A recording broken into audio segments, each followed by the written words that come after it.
Bonsoir à tous, j'espère que vous allez bien les amis.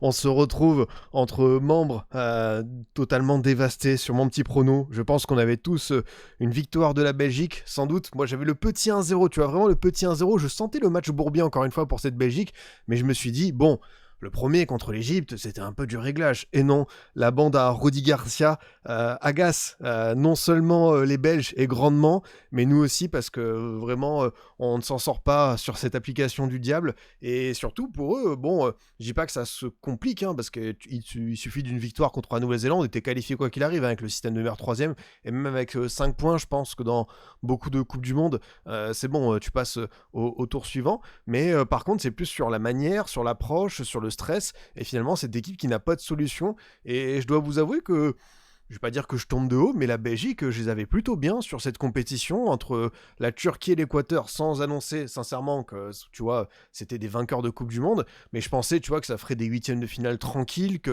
ce seraient pas des équipes qui seraient bousculées. Et c'est bien parce que vraiment, on voit que justement ces petites équipes portées par les gardiens, encore une fois, qui sont redoutables. On a découvert, je vais pas écorcher son nom, mais Ali Reza Behranvand, le gardien iranien, qui comme Patrick Beach, comme Eloy Room, comme Mohamed Alouaïs ou encore le magnifique Vozinha, nous prouve que c'est la compétition des gardiens de but, des petites nations qui ont tous envie, je pense, de débloquer leurs 10 millions d'abonnés sur Insta et de suivre l'exemple de Vozinha, le gardien du Cap-Vert. Et ça fait vraiment de belles aventures, des scènes incroyables, et ça met en avant des joueurs dont on n'a pas l'habitude. Et c'est vrai que ça fait plaisir parce que la performance du gardien iranien, ce soir, encore une fois, il sauve les meubles. Il y a 2-3 arrêts réflexes qui sont assez impressionnants. Il y en a d'autres où je trouve que les Belges ont été trop gentils devant la cage, ont été limite c'était des passes, notamment je pense à une action de De Kuyper où faut allumer. Là on est en Coupe du Monde, faut arrêter de se poser des questions. Les jambes sont quand même bien lourde. Mais ouais, c'est vrai que pour l'instant, on assiste à cette Coupe du Monde où les gardiens, on a parlé voilà, de ces nations entre guillemets mineures, mais sinon, même Courtois a déjà fait des arrêts assez impressionnants. On en voit que certains se mettent au diapason, même Livakovic, tu vois, qu'après 4 buts contre l'Angleterre, je trouve qu'il sort des parades d'un certain niveau. Donc, ouais, c'est vrai que on dit souvent que pour aller loin dans un gros tournoi, faut un gardien d'exception, et même sans être une équipe 5 étoiles qui est un grandissime favori, bah, on voit que avoir un gardien en confiance, ça te permet d'atteindre et de capter des résultats qui sont surprenants. Après, c'est toujours la question, est-ce que on va pas dissocier le nombre d'arrêts et, on va dire, les parades vraiment décisives? C'est vrai que, par exemple, Eloy Room, il fait 15 arrêts contre l'Équateur. Sur ces 15 arrêts, je pense t'en as 2-3 qui sont vraiment impressionnants, et notamment le premier sur Valencia, qui est tout simplement fou. Non, vous avez raison, c'est pour ça, je pense qu'il faut nuancer par voilà, des arrêts qui sont pas non plus, des fois, évidents, enfin, qui sont presque donnés, mais il n'empêche qu'on parle quand même de gardiens de petites nations qui font le job, qui restent concentrés, et tu vois, ils s'enflamment pas. C'est pas parce qu'ils ont fait 2-3 arrêts qu'ils vont commencer à faire des sorties à la New York 2014, qui vont se dire c'est bon, je suis le Petr Sech casque de 2012. Non, faut savoir tempérer, et je trouve que pour le coup, ça permet d'avoir ces scores auxquels on ne s'y attendait pas. Donc, ouais, c'est vrai que même Courtois, on insiste, hein, mais il y a 2 parades, une en première, une en deuxième, où ouais, il a fait encore le job. Thibaut, il a cette étiquette de meilleur gardien au monde depuis quoi, 5-6 ans, et je pense qu'il l'a encore démontré. Et évidemment, n'hésitez pas, les Belges, à nous adresser votre demande de naturalisation. Nous, notre principal problème en équipe de France, c'est savoir si on va titulariser Barcola ou Désiré Doué. Je pense que c'est vraiment le plus gros dilemme parmi toutes les sélections à la Coupe du Monde. Je dois vous avouer que le mot de crâne, je n'en dors pas depuis mardi. Waouh, quel attaquant incroyable on va mettre sur le terrain d'entrée. Après, oui, nous aussi, on a nos petits soucis, nos latéraux, Maignan qui doit se montrer un peu plus convaincant, Dembélé qui doit trouver sa place. Mais c'est vrai que, comme on dit souvent, ce sont des caprices de riches. Et là, je t'avoue qu'on se sent très très bien par rapport à l'équipe de France, cette deuxième période convaincante face au Sénégal. Et on se retrouve d'ailleurs demain, hein, c'est le deuxième match des Bleus, avec cette rencontre face à l'Irak à 23h. Donc on va enchaîner. En tant que Belge, j'ai des PTSD de la Coupe du Monde 2022, c'est vrai. Et là, pour le coup, c'est partie des équipes. Elles doivent vraiment remercier le système des meilleurs troisièmes, parce que sinon, le stress avant le dernier match contre la Nouvelle-Zélande, je l'imagine même pas. Quel champion d'Europe on va aligner, quel dilemme cornélien. C'est vraiment ça. On se retrouve. Être belge et tunisien, aujourd'hui, ça va être dur. Ça doit en plus bien exister, hein, parce que j'en connais quelques-uns sur les réseaux. Donc, force à eux, à ces vaillants. Mais voilà, c'est une Coupe du Monde. Et on s'attendait à voir la Belgique. Moi, je pensais que il ferait minimum 7 sur 9, peut-être 9 sur 9 dans ce groupe. Je me disais, bon, le match contre l'Égypte, parce que l'Égypte, c'est une équipe toujours relou à jouer, mais je les voyais pas, tu vois, être en mode aller chercher la qualification sur le dernier match impérativement et n'avoir inscrit qu'un seul but.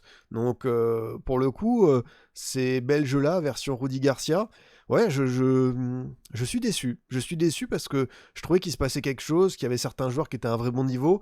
Aujourd'hui, t'as pas Doku, mais on l'a déjà dit l'autre fois, c'est comme Yamal, enfin, même sans ce type de talent, tu dois être capable de battre un adversaire à ta portée. Après, bah, on va souligner cette équipe iranienne qui a été plus que valeureuse, l'Iran qui peut avoir des regrets, peut-être que à 11 contre 10, on peut regretter un petit peu l'approche, même si le coach iranien fait rentrer un attaquant à la place d'un milieu défensif à 10 minutes de la fin, mais je pense que l'Iran aurait pu vraiment aller décrocher ce succès fou, mais bon, les Iraniens restent en lice pour se qualifier en scène de finale, et c'est beau de leur part, parce que je pense que vous connaissez comme moi le contexte auquel fait face cette équipe. Là, ils doivent quitter impérativement le stade de Los Angeles, rentrer à Tijuana, dans leur centre d'entraînement, ils ont 48 heures de visa à chaque fois sur le sol américain pour jouer leur match. On sait qu'il y a des membres de la délégation qui ont été refusés, comme le photographe. Enfin, tu as eu beaucoup de pression. Ce soir, tu as l'hymne qui a été sifflé, alors que lors du premier match, ça n'avait pas été le cas. Donc, l'Iran, c'est bien plus que du foot pour eux.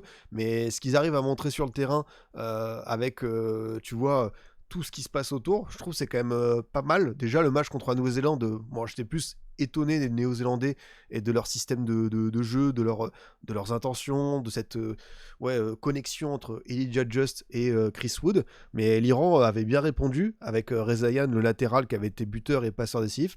Et là, ce soir, bah, on peut notamment évoquer cette petite combinaison qui est très sympa avec Taremi qui contrôle et qui trompe Courtois à ras de terre. C'est presque seconde par seconde le même but qu'avait inscrit Wout Weghorst lors du quart de finale de la Coupe du Monde 2022 contre l'Argentine avec les Pays-Bas, la fameuse bataille de Loussaï, ce 2-2 avec voilà, la séance de tir au but remportée par les Argentins, cette grande tension, même Messi qui s'était énervé avec le Kemira Bobo.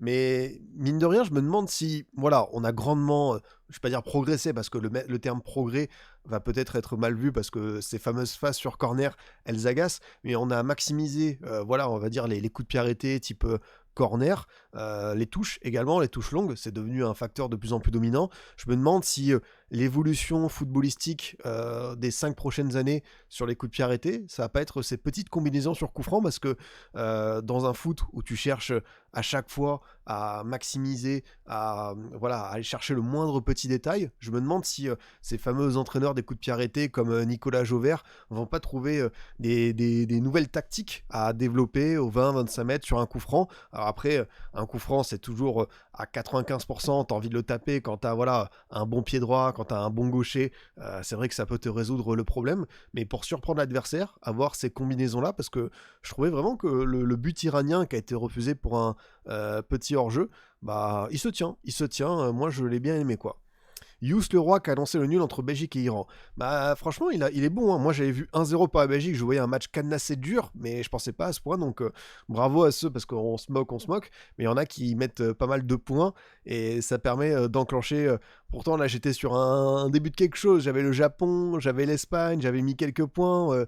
Mais bon, la clim, elle est vite. Elle est vite retombée. Comme d'habitude, on va se discuter un petit peu des matchs de l'Espagne et du coup de la Belgique. Peut-être revenir sur le Tunisie-Japon avec le gros succès des Japonais. Et dans l'autre sens, bah, la catastrophe qui se confirme pour les Tunisiens qui rentrent à la maison. Encore une défaite, encore une déroute. 14 buts encaissés sur les 3 derniers matchs. T'en as pris 4 contre le Japon, 5 contre la Suède et 5 également contre la Belgique en match de prépa. Et t'as les Pays-Bas de Summerville, Gakpo et Broby qui sont déchaînés en pétard, qui arrivent dans quelques jours. Donc la mission sauvetage miracle de Hervé Renard n'a pas fonctionné. Et comme on pouvait le pressentir, hein, voilà, c'était un one-shot, ça n'a pas fonctionné. Maintenant, il va falloir vraiment, vraiment très très bien repartir de zéro du côté de la fédération, virer tous les responsables de ça, parce que la Tunisie, quand bien même elle avait des fois des effectifs qui ne faisaient pas rêver, t'avais un état d'esprit, t'avais cette solidité défensive. Enfin, moi, tu me dis Tunisie, Coupe du Monde, normalement, c'est des matchs, c'est du 1-0, c'est du 2-1, c'est du 1 partout, c'est jamais des gros scores.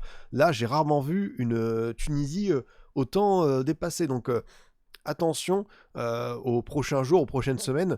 Dans un monde idéal, il y a toute la fédération, tous les dirigeants doivent démissionner et tu dois repenser ton système. Il y a des équipes qui ont su vraiment, tu vois, repartir de zéro et bien repenser leur modèle, comme l'Allemagne après l'Euro 2004. T'as également la France après Naïsna dans un autre type de contexte. Mais ouais, Tunisie, pire équipe de la Coupe du Monde pour l'instant.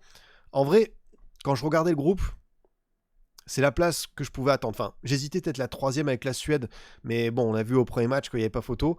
Pour moi, pour l'instant, par rapport à ce que je pensais voir, c'est la Turquie. Enfin, très clairement, la déception de cette Coupe du Monde, avant qu'il y ait encore des matchs, des éliminations, tout ça, la Turquie, entre leur matériel, le groupe, ils sont éliminés avant le troisième match. Enfin, c'est de la folie. Ah, il y a aussi l'Équateur.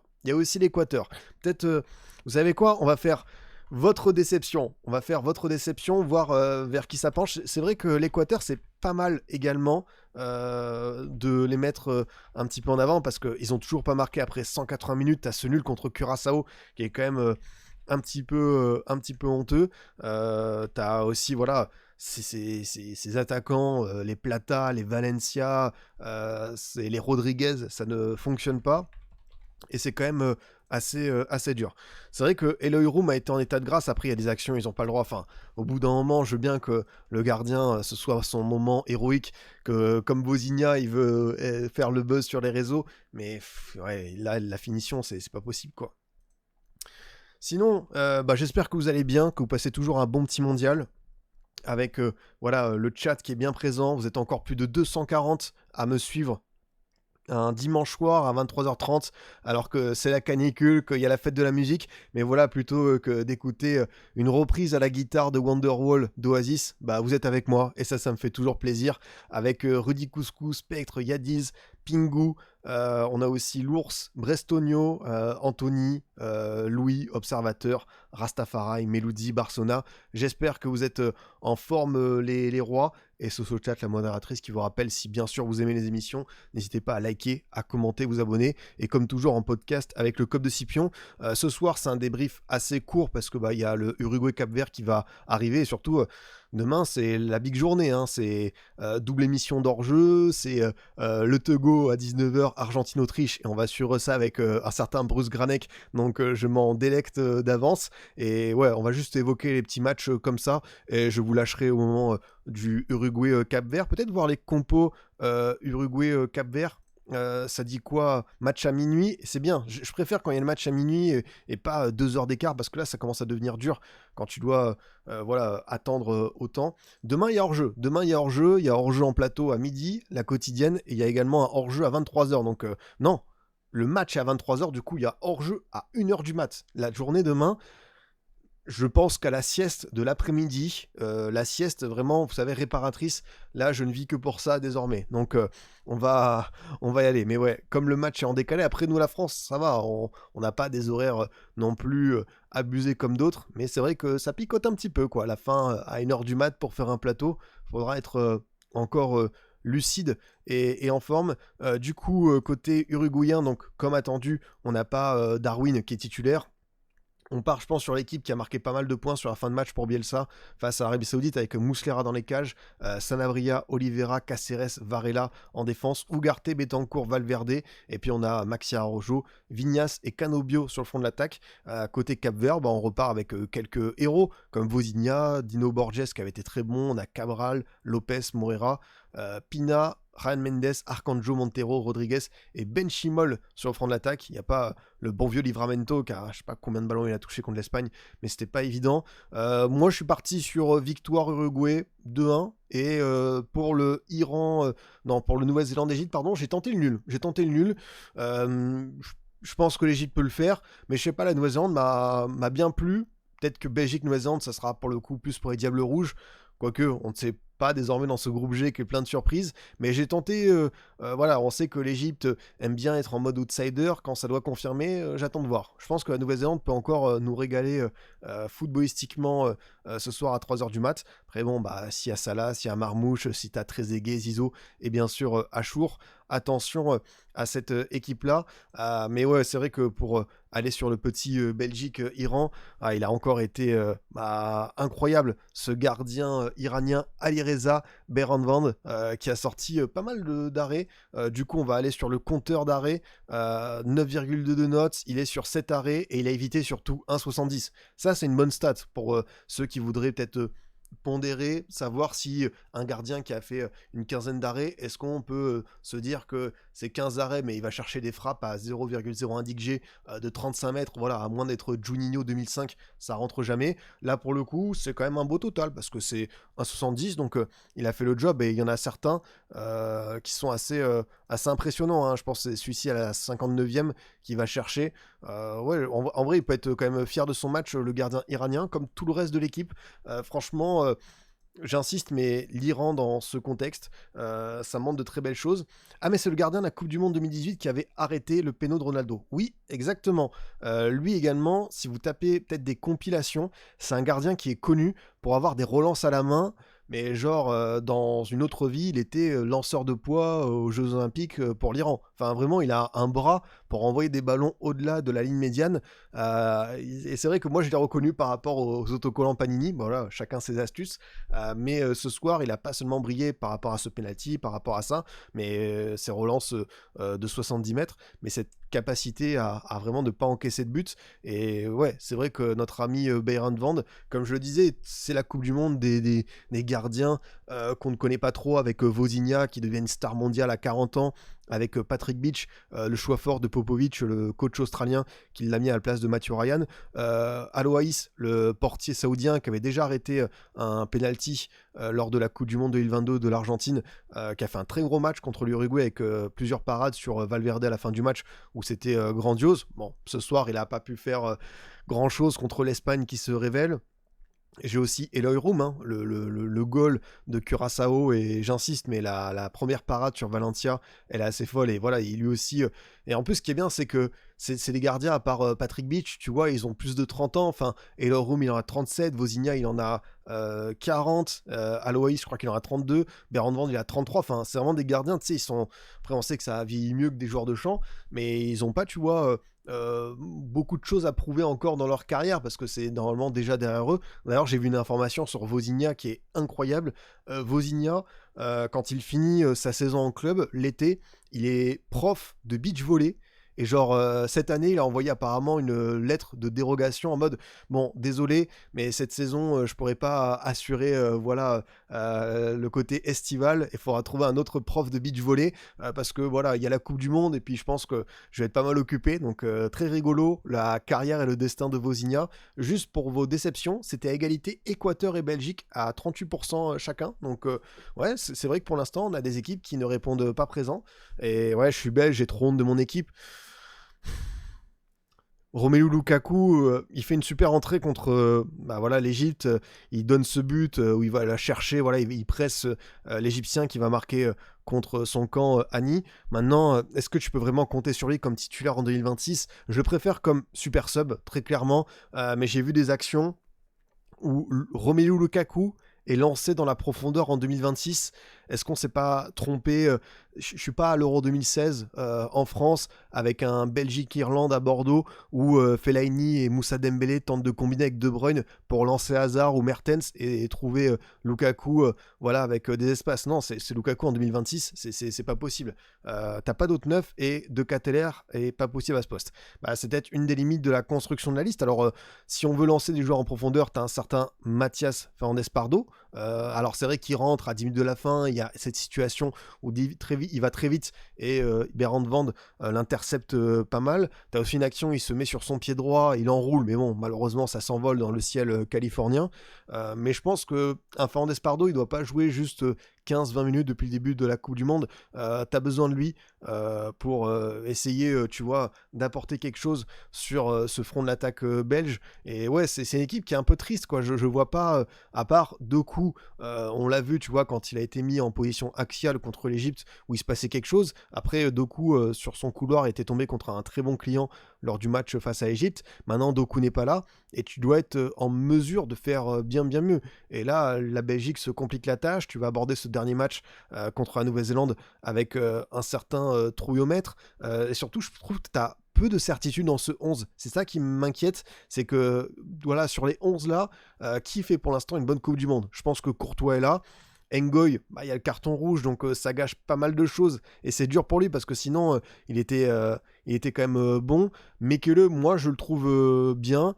Trossard qui était bien mieux par rapport au premier match. C'est vrai que Trossard, j'ai l'impression qu'il a un peu le syndrome Bernardo Silva en sélection. Et là, pour le coup, vraiment, ça a été un des plus remuants. Tillmans Raskin qui était moins bien par rapport à la deuxième période face à l'Égypte. Sinon, ouais, il y a beaucoup de joueurs pour lesquels c'est compliqué, quoi. Comme tu le dis... Husky des Sables, très très beau pseudo. Yossi Pion, je suis un Belge, je tenais à dire que les Français nous avaient prévenus sur Garcia en tant que beau parleur et communicant de talent, mais en coaching c'est le néant. Gardez des tauliers comme Meunier ou Salmakers qui ont été catastrophiques. Meunier, c'est 18 ballons perdus. Ouais, c'est vrai que 18 ballons perdus quand t'es un défenseur, c'est pas forcément rassurant. Mais ouais, il y a des joueurs, faut peut-être les mettre sur le banc et trouver un autre 11, une autre dynamique. C'est vrai que sur ce couloir droit, un Diego Moreira, je prêche pas pour ma paroisse et dire il faut absolument mettre des joueurs de Ligue 1, mais je pense que Diego Moreira, il peut t'apporter quelque chose d'un peu plus satisfaisant, électrique, et ça peut bien combiner. Donc si par exemple tu mets un Diego Moreira, tu vois, latéral droit avec un Trossard, même si Trossard peut-être à gauche c'est mieux, et tu peux pas mettre Doku à un autre poste, ça c'est quand même le piège. Je suis d'accord avec vous sur Nathan Ngoy, mais également ouais, Mika Götze. C'est vrai qu'à gauche, il y a Doku qui occupe cette place, mais j'ai envie de vous dire, est-ce que Mika Götze, il aurait eu du temps de jeu? Parce qu'il y a certains joueurs pour l'instant qu'on n'a pas encore vu dans cette Coupe du Monde. Du coup, je suis pas sûr, tu vois, qu'il aurait pu apporter quelque chose. Ouais, c'est vrai que Moreira restait là, Fernand Pardo, Luque Bacchio. C'est vrai que les solutions de banc, ça fait pas rêver de manière grandiose. Ouais, le couloir droit Meunier-Selmakers, c'est peut-être le gros point faible ce soir. Et après, c'est vrai que pour Rudy, moi j'avoue, j'ai peut-être été un peu embobiné. Je voulais y croire à cette Belgique par rapport aux joueurs, par rapport à l'effet de ces last dance de certains, la jeunesse qui arrive, d'autres qui sont dans un certain pic de forme. Je trouvais qu'il y avait un bon mélange homogène, la pyramide des âges. Et là, pour le coup, c'est dur, quoi. C'est dur, les copies pour l'instant. Est-ce que c'est la pression? Est-ce qu'ils doivent se libérer? Est-ce qu'ils doivent faire une France 2006? Et comme contre le Togo, où Trezeguet et Vieira nous avaient délivré, ben voilà, ils doivent passer par là.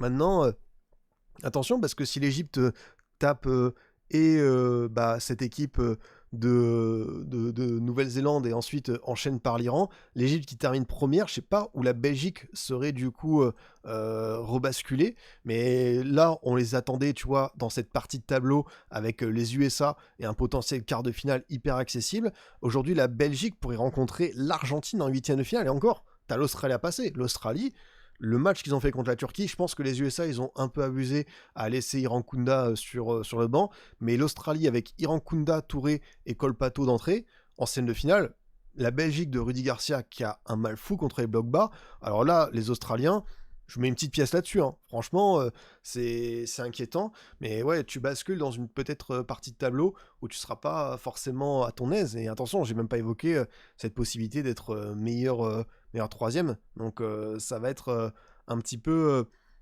tendu. Ouais, la vidéo avec Patrick de Belgium Touch, j'ai peur d'aller rouvrir certains commentaires. Après, je sais qu'il y avait des Belges qui étaient plutôt avec nous, qui mêlaient notre optimisme, d'autres qui étaient bien pessimistes. En vrai, en Belgique, même un Sacha Taloveri, je sais que lui, il était un petit peu en mode le frein à main, il voulait pas trop mettre cette équipe trop forte. Bah, je peux comprendre parce que aujourd'hui, on voit encore ses limites dans le jeu, dans l'approche. Est-ce qu'il faut justement passer par là, des moments difficiles et une victoire contre la Nouvelle-Zélande pour lancer enfin leur tournoi? Bon, il faut quand même un Doku, hein. Sans Doku, ça m'a l'air délicat. Après, Doku, oui, il a raté des choses contre l'Egypte, mais sans lui, ça manque de vie tout de même. Et après, vous parlez de certains joueurs qui manquent, c'est vrai, les Lavia, les 2-4, les Mandela Keita. Bon, après, vous évoquez aussi Malik Fofana, pourquoi pas un Openda. Bon, après, il y a des états de forme, on va pas, tu vois, abuser. Mais j'avoue que Axel Witsel, le prendre comme tonton, là, comme, tu vois, sage sur le banc, leader, tout ce que tu veux de vestiaire. En vrai, est-ce que cette équipe belge, elle a besoin d'un gars expérimenté comme ça en plus, quand tu vois bah, tout ce que tu as sur le terrain, tout ce que tu as comme vécu? Je suis pas sûr. Moi, j'aurais Tej, un Witsel pour prendre, ouais, peut-être un 2K, peut-être Bah, Lavia, il y a ce physique qui est pas simple, mais peut-être un Mandela Keita, le milieu de Parme, que j'aime pas mal. Ou alors, tu vas sur un offensif comme Goetz, ça peut aussi, tu vois, être une solution. Mais oui, comme je vous le dis, bon, il y a des joueurs qui sont absents, c'est logique, hein. Openda, la saison à Juve, elle est chaude, hein. Franchement, vraiment, elle n'était pas évidente. Et Malik Fofana t'apporte un truc, mais physiquement, je sais pas s'il aurait été à 100%, lui qui a subi ce terrible tacle de Ismaël Doucouré. Bah voilà, Fitna qui nous dit il a tué Doucouré, la Coupe du Monde belge, avec Fofana. Ouais, c'est ça. Hein. Après, c'est ça, hein, ouais. C'est peut-être qu'un numéro 9, quitte à choisir un autre profil que t'as pas beaucoup dans ton roster, avec Lukaku, De Ketelaere et Fernandez Pardo, peut-être que Stassin, ouais, ça aurait pu le faire. Après, ouais, est-ce que vraiment il aurait changé, tu vois, à lui tout seul, ce destin belge contre l'Egypte, contre l'Iran? Je suis pas sûr. Ouais, maintenant, pour Rudy, bah, ça va être le moment de vérité, parce qu'on avait envie d'y croire à son équipe belge. Là, ça devient de plus en plus compliqué. Il y aura beaucoup de critiques. Je pense que là, il va y avoir 4-5 jours de tempête, mais comme les matchs du troisième tour sont un peu plus rapprochés, je pense que tu vas avoir moins le temps de gamberger. Tu n'auras pas du coup Nathan Ngoy, donc ça, c'est quand même une information importante. Et du coup, la Belgique va jouer, va jouer le samedi 27 juin à 5h du matin. Waouh, oh l'horaire, oh, l'horaire pour ce groupe G. Ah ouais, là c'est vraiment les vrais de vrais. On va suivre ça attentivement. On aura à 21h Norvège, France, Sénégal, Irak, 2h le Cap-Vert, Arabie Saoudite et Uruguay, Espagne, très sympa. Et du coup on terminera à 5h par ça.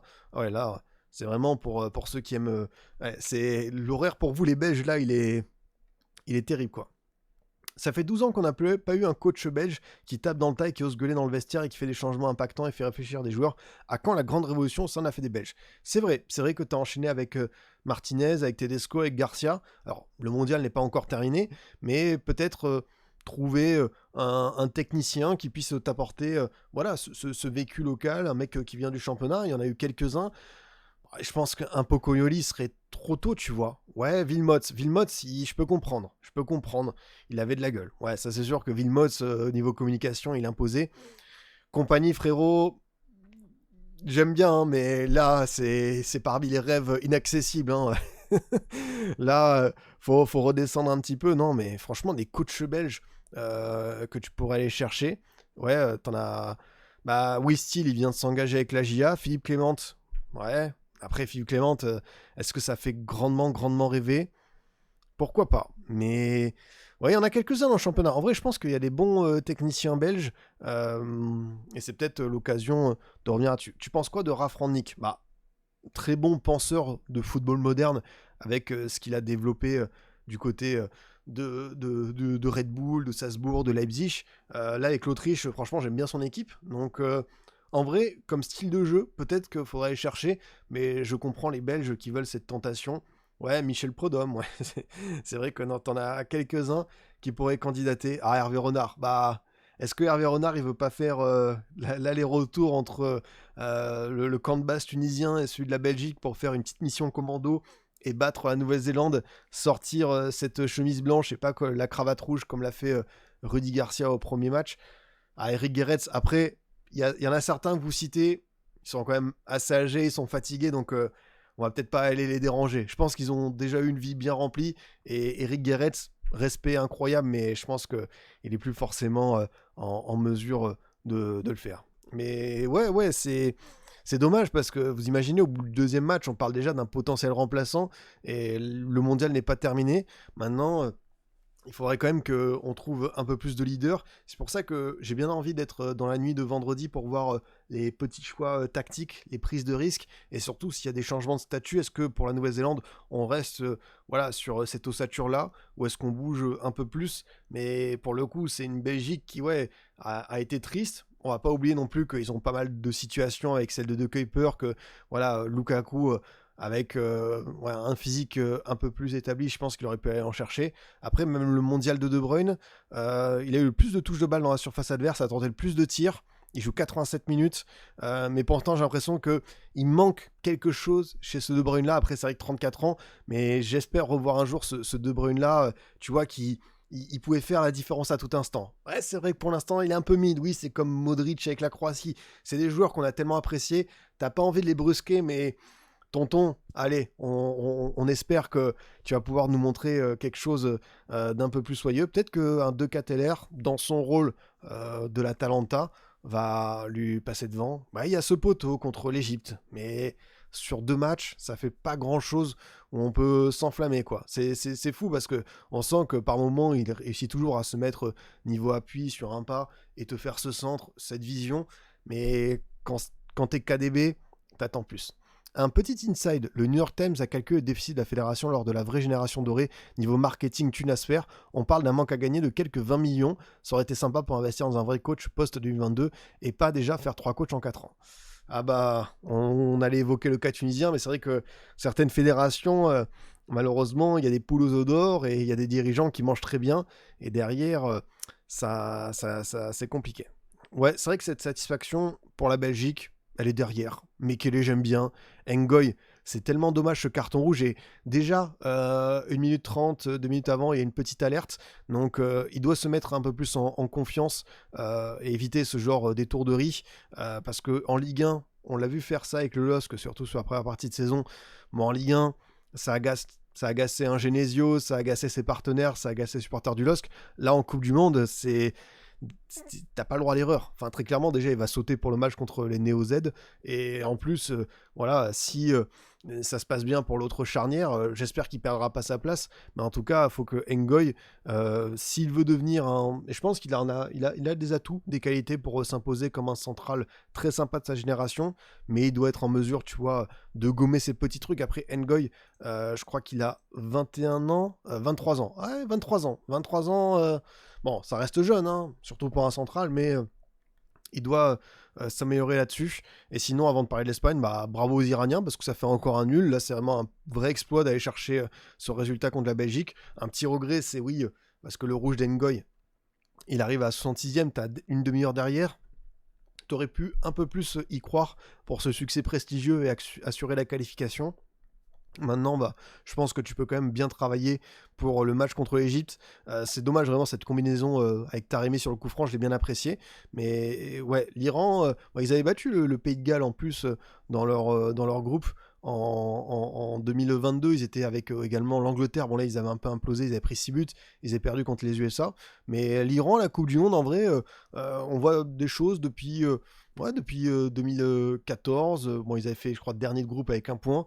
2018, avec le Maroc, l'Espagne et le Portugal, ils n'avaient pas été ridicules, même il y a 4 ans. Donc là, encore plus, avec tout ce qui se passe pour cette délégation, bah, petit coup de chapeau.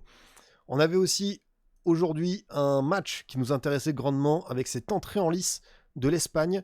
Entrée en lice, pourquoi? Parce que je pense que le premier match contre le Cap-Vert, pour une équipe qu'on annonce comme un tel favori, il fallait la gommer, l'oublier, et je pense qu'ils ont mis tous les ingrédients qu'il fallait avec, voilà, ce qui était attendu, c'est Yamal titulaire, Yamal buteur, Yamal qui envoie un message très tôt. On a également, en vrai j'ai bien aimé ce visage espagnol. Je pense que De La Fuente, en attendant de savoir l'état physique à 100% d'un Nico Williams, a trouvé pour moi la compo qu'il faut.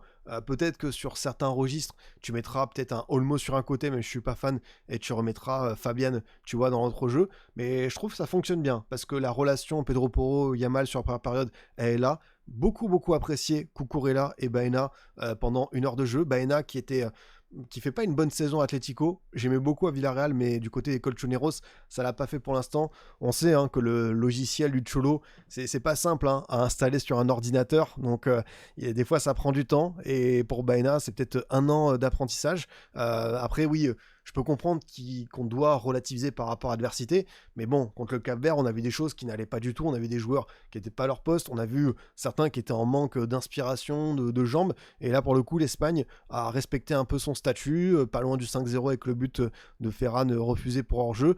T'as Oyarzabal qui met un doublé, et c'est bien parce que on peut parler de l'état physique de Yamal, on peut parler du milieu de terrain à trouver, d'un Olmo version grande compétition, mais je pense que l'Espagne a quand même besoin d'avoir ce neuf qui devant va pouvoir te marquer quelques petits buts, et Oyarzabal a répondu présent, beaucoup aimé le deuxième, avec cette combinaison, presque un but FIFA Street dans la surface. Après, t'as raison Spectre, on voit aussi que De La Fuente gère les temps de jeu pour récupérer les joueurs en forme. Je pense que t'as beaucoup de gestion, surtout que prochain match, c'est l'Uruguay, c'est le plus gros adversaire de la poule, ça peut te rentrer dedans, donc c'est bien de pouvoir préserver certains joueurs, parce que Yamal et Oyarzabal sortent à la mi-temps, tu fais rentrer Espino et Ferran, t'as du coup Olmo et Baena qui sortent à l'heure de jeu, à la place t'as Merino et Williams, et t'as enfin Pedri qui cède sa place pour Fabian Ruiz. Donc tu vois le 11 titulaire, tu vois les bancs, t'as également, on n'a pas encore vu Victor Munoz, j'aurais bien voulu le voir un peu plus sur le Victor Munoz parce qu'il m'intrigue beaucoup, lui qui va signer à Liverpool. T'as aussi Gavi malheureusement qui a peut-être perdu un petit peu sa place avec ce mauvais match contre le Cap-Vert, mais je trouve que c'est dur parce que c'est pas son poste. Zubimendi, il y avait eu cet Euro 2024, mais il s'est passé des choses depuis. Bon, au milieu de terrain, bon courage pour prendre des places. T'as Borja Iglesias comme autre neuf qu'on n'a pas forcément vu. Et puis, t'as Grimaldo, Llorente, même Poubil. Mais c'est une petite revue d'effectifs pour De La Fuente. Et ça, je pense qu'il y a un 11 qui va vraiment se distinguer là-dessus. Et ouais, parmi les coups de cœur, t'as Yamal qui fait ses 10 minutes où il est quand même supérieur, il se met en jambe, il marque ce but où il tacle le deuxième poteau. On voit que je pense que rien que sa présence, elle change un petit peu le visage de l'équipe. Et après, il a raté des choses, ça se voit qu'il n'est pas à 100%, qu'il doit se préserver lui-même. C'est bien de le sortir à la mi-temps, c'est juste peut-être une petite montée en puissance pour qu'il puisse reprendre des repères. On rappelle qu'il a été blessé mi-avril avec le Barça, et qu'il a eu une préparation bien tronquée avec la Roja. On l'a vu 20 minutes contre le Cap-Vert, là aujourd'hui c'est 45 minutes. Peut-être que contre l'Uruguay ce sera 1 heure, ou alors même De La Fuente prendra pas de risque avant les matchs à élimination directe, mais je pense que c'est bien d'avoir 1 heure de Yamal avant les matchs décisifs, absolus, pour voir dans quel état il est. Maintenant, je trouve que rien que sa présence, j'insiste, on voit une Espagne qui est bien plus inspirée, et après il y a des joueurs qui, moi, me font grandement plaisir avec cette sélection. J'avoue que Olmo, quand il est comme ça, j'ai envie de l'accompagner. Enfin, vraiment, c'est un joueur qui des fois déçoit au Barça. On préfère un Fermin. C'est vrai que Fermin aussi, parmi les absents, ça peut être quand même une blessure qui te fait mal. Mais Olmo avec l'Espagne, depuis l'Euro 2024, quand il est comme ça, avec derrière du Rodri, du Pedri, parfois du Fabian, je trouve que c'est son meilleur rôle. Et peut-être qu'il va rejoindre la catégorie, la fameuse, des joueurs qui ne parviennent pas à convaincre totalement en club. Par contre, en sélection, tu peux te reposer nettement là-dessus. Mais je trouve que il y a cette passe D, ça a bien fonctionné. Ça a bien fonctionné. Et je trouve que l'Espagne est bien coordonnée comme ça. Et on s'en souvient que lors de l'Euro 2024, l'Espagne était passée à un milieu à 3 avec Rodri, Fabian, point de basse, et Olmo devant eux, avec Pedri qui avait pris la béquille de Toni Kroos lors du quart de finale face à l'Allemagne. Du coup, pour toi, Baena, Williams et ensuite Munoz dans la hiérarchie, je pense que Nico Williams, c'est un peu comme Yamal. On ne sait pas tellement à quel point physiquement il y est dans cette compétition, qu'est-ce qu'il peut nous donner. Un peu comme Yamal, je pense que s'il était vraiment en jambes, on l'aurait déjà vu titulaire, notamment ce soir contre l'Arabie Saoudite. Maintenant, il joue une petite demi-heure, on voit pas grand-chose de sa part. Il y a, oui, une dose d'accélération, mais c'est pas le Nico Williams qui avait été tellement irrésistible lors de l'Euro 2024. Maintenant, je pense que c'est bien pour De La Fuente d'avoir une petite solution crédible. J'attends de voir Baena contre l'Uruguay par exemple, contre une adversité un peu plus sérieuse, rigoureuse. Mais c'est bien parce que je trouve que j'ai retrouvé l'Espagne de l'Euro 2024. lors du match contre le Cap-Vert, je trouvais que c'était trop stérile. C'était l'Espagne de la Coupe du Monde 2018, l'Espagne de la Coupe du Monde 2022, qui devenait par moments une caricature. Là, on a retrouvé certaines forces. Et ouais, t'as encore des petites interrogations. Quand est-ce que Yamal sera à 100%? Est-ce qu'on verra un Nico titulaire? Est-ce que Oyarzabal va réussir à être ce numéro 9 tout le tournoi qui fait la différence? Bien sûr, ça reste l'Arabie Saoudite, et je suis d'accord, faut pondérer, mais on avait vu quelque chose contre le Cap-Vert tellement déplaisant. Là, contre cet adversaire qui avait fait un petit miracle, notamment Aloïs au cage contre l'Uruguay, bah, tu devais montrer qui était le patron, et je pense que le contrat est rempli. La deuxième période, c'était un peu de la gestion. Je pense que si c'était vraiment en mode méchant, ça pouvait finir à 6-7-0. Ils ont été chill. Et ouais, c'est une Espagne. Est-ce qu'on aura des éléments de réponse? Bon, bah, t'as l'Uruguay au prochain match. On va rappeler peut-être le tableau final de l'Espagne, si on se projette un tout petit peu. L'Espagne qui va tomber sur la partie du bas. Donc là, pour l'instant, c'est le Congo ou le Ghana. Et Ghana qui est deuxième de groupe, donc ça pourrait être, pourquoi pas, la Croatie. Après, le Congo, imaginez... Imaginez si c'est le Portugal, là le Espagne-Portugal en 8e, il me régalerait. Espagne-Autriche pour l'instant. Et Autriche, physiquement, dans le pressing, ça peut être un beau 16e également pour enchaîner après les Uruguayens. Maintenant, oui, tu as aussi tu pourrais croiser avec les USA, la Belgique, sait-on jamais. Mais pour le coup, il y a un monde où l'Espagne a vraiment un tableau très très pépère, alors que nous, là, on va être envoyé du côté du Mordor avec l'Allemagne, avec le Maroc, avec les Pays-Bas. Ça va être assez tendu, quoi. T'évites tous les gros. Ouais, c'est vrai que le tableau de l'Espagne, s'ils se mettent comme ça, ah ouais, là, eux, ils sont vraiment royaux. J'avais pas vu à ce point, parce que ouais, tu peux avoir la Croatie en 8e, États-Unis ou Belgique en quart, mais à côté de ça, il y en a, ouais, ils vont se croiser de l'Argentine-Portugal, tu peux avoir de l'Angleterre-Brésil, tu peux avoir du France-Allemagne, du France-Pays-Bas. Ouais, là, c'est vrai que ils sont pépères. J'avais pas anticipé à quel point l'Espagne avait une petite autoroute jusqu'aux demi-finales, s'ils font pas de bêtises. Et là, c'est cadeau. C'est cadeau normalement. Donc, ouais, belle revue. Il y a le match, je pense, qui a commencé. Donc, l'Uruguay-Cap-Vert. On va peut-être dire, juste avant de se quitter, un petit mot sur ce Tunisie-Japon. J'ai rattrapé le match. Bah, comme prévu, gros mal de crâne pour les Tunisiens. Tu voulais y croire, t'as cette première action de Hannibal à la 3e minute, et derrière t'as Nakamura qui est trouvé côté gauche, qui travaille, et qui sert Kamada, qui marque encore un but. Et ouais, la différence, elle est trop nette, c'est supérieur.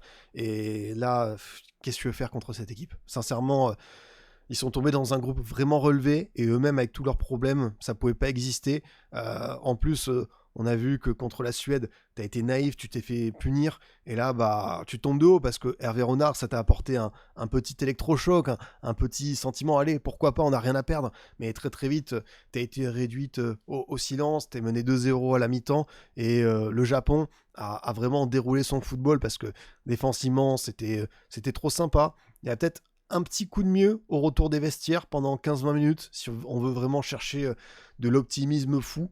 Mais sinon, ouais, la Tunisie, j'ai très peur pour eux contre les Pays-Bas. C'est, comme on dit, sauver l'honneur, la fierté, tout ça. Est-ce que tu penses que les Pays-Bas ou le Japon finiront premier? Ça a joué à différence de but. Je sais pas si... Parce que le Pays-Bas ont quand même mis un très très gros score contre la Suède. Est-ce que le Japon peut mettre un score aussi ample? Parce que la Suède n'a pas été dégueulasse. Et je pense que contre le Japon, bah, tu vois, avec... on a vu des choses de la part de Gyökeres et d'Isaac, on a vu une belle entrée de la part d'Elanga. Je pense qu'ils peuvent être un peu challenger. Après, je vois le Japon quand même supérieur à cette équipe suédoise. Et ouais, côté japonais, t'as Ueda, ton numéro 9 qu'on attendait, qui a fait une top saison à Feyenoord, qui a marqué quasiment 30 buts. Super doublé d'attaquants. Vraiment, j'ai grandement aimé cette frappe entrée de surface qui croise dans le petit filet droit tunisien. Et même cette tête lobée à la fin. Alors... la défense tunisienne, encore une fois, c'est pas possible. Enfin, en Coupe du Monde, là, tu montres quelque chose où ça fait de la peine. Mais ouais, les Japonais, alors Kubo, je sais pas à quel point il va pouvoir revenir à 100%. Mais moi, je trouve que ça fonctionne bien avec Ito qui avait fait une très belle entrée contre les Pays-Bas. Tu montes un petit peu Kamada, Tatanaka. Dans ce double pivot, ça peut un petit peu s'interconnecter avec un Sano également. Et surtout, ces pistons qui sont très offensifs. Dohan qui joue ailier à Francfort, Nakamura qui joue comme ça également assez haut avec Reims. Et je trouve que le Japon est quand même bien organisé. C'est une équipe qui est solide. Et ouais, Sano Ueda, super connexion. Non, c'est vrai que bon, bah, il y avait pas un adversaire dingue, mais retenez aussi la deuxième période, retenez certaines sorties de balles. J'ai vraiment envie de voir jusqu'où ce Japon-là peut aller. Ça peut être le Brésil en scène de finale. Pour moi, bah, en vrai, ils sont capables de l'exploit. Vraiment, je le pense. Ils peuvent les sortir parce que, oui, le Brésil a Vinicius. On n'a peut-être pas tout vu de la part des Brésiliens. Mais ouais, peut-être collectivement, il y a plus de certitude côté japonais. Après, à chaque fois que j'annonce une hype dans cette Coupe du Monde, elle se fracasse contre la falaise. Donc je vais arrêter voilà, de m'enflammer, de donner des takes comme ça. Mais ouais, je voulais voir un peu plus ce potentiel offensif du Japon contre les Pays-Bas. J'avais vu l'organisation, j'avais vu l'aspect mental et les sorties de banc. Et là, je me dis que tu as des garçons qui sont déjà bien réglés et qui sont en grande forme. Et même, voilà, Tomiyasu, Itakura, Ito derrière, c'est pas mal. Suzuki, je sais pas s'il a eu beaucoup de boulot. Il fait tac-tac, il fait 0 arrêt. Bon, voilà, je sais pas s'il faisait beaucoup d'arrêts, mais il fait 3 relances, il fait une sortie aérienne, il récupère 4 ballons, il en dégage 1, il touche 26 ballons, il a gagné un duel, et ça suffit pour avoir 7-4 de notes, mais pour vous dire à quel point la Tunisie, ouais, c'était... Tunisie, 2 tirs, 0 cadré. Waouh. Défensivement, c'est dur, mais même sur les stats, on voit à quel point ça ne fonctionne pas pour cette équipe qui passe à côté de son sujet. Et j'ai un petit but très sympa. Tac tac, il faut que je retrouve juste celui qui fait la passe D pour comment il s'appelle, Ito. T'as une action où Ito est lancé en profondeur avec une passe un petit peu où il se retourne. C'est Ueda qui fait cette passe D pour Ito. Franchement, l'inspiration elle est géniale parce qu'il fait une sorte de déviation un peu en talonnade, un peu voilà un coup de pied bien senti. Et franchement, c'est un des gestes de la deuxième journée. Donc ouais, le Japon. Comme d'habitude, on les aime bien parce qu'il y a des beaux maillots, parce qu'il y a des joueurs pipionesques, on y croit, mais même ça se prouve pour l'instant dans cette Coupe du Monde, 6 buts inscrits, ça peut challenger les Pays-Bas pour la première place, même si je pense que les Néerlandais ont fait peut-être le gros du chemin avec ce carton contre la Suède, mais le Japon en scène de finale, tomber contre eux, tout sauf une partie de plaisir, donc attention vraiment à cette équipe. Je vais m'arrêter là-dessus les amis, quand le match a démarré, et vous l'avez compris, demain on a une grosse journée, on va essayer d'aller se reposer assez vite, assez tôt. Merci à vous tous de m'avoir suivi comme toujours, ce petit débrief Coupe du Monde qui tombe bien. Moi je le sens bien pour l'équipe de France, je vois un succès 3-1, 4-1, je vois quand même l'Irak marquer un petit but, je sais pas, l'Irak m'a bien plu contre la Norvège, mais après je pense que ça va dérouler, j'espère évidemment que Ousmane va trouver le déclic, parce que même si on a un très bon Olysée, on a Mbappé, on a Doué Barcola, bah voilà, on a quand même j'ai envie de voir un Dembélé qui rayonne un petit peu en équipe de France, qui retrouve le sourire, et ce sera le truc où je serai attentif. Mais en même temps, ouais, c'est vrai qu'on a besoin d'un clean sheet. J'espère qu'on me fera démentir, mais je pense que l'Irak va marquer son petit but. En tout cas, prenez soin de vous, passez un bon moment devant ce Uruguay-Cap-Vert. N'hésitez pas, comme toujours, à liker, vous abonner, commenter. On est aussi en podcast avec le COP de Scipion. Nous, je pense qu'on se retrouvera mardi après-midi, quand il y aura un petit moment de creux pour le débrief de l'équipe de France, revenir à froid là-dessus. Tu auras eu aussi l'Argentine, l'Algérie, tout ça. Donc même le Norvège-Sénégal, très intéressant demain soir. Donc on en discutera ensemble. Passez une bonne soirée et je vous dis à demain sur Orge les Boss. Salut à tous.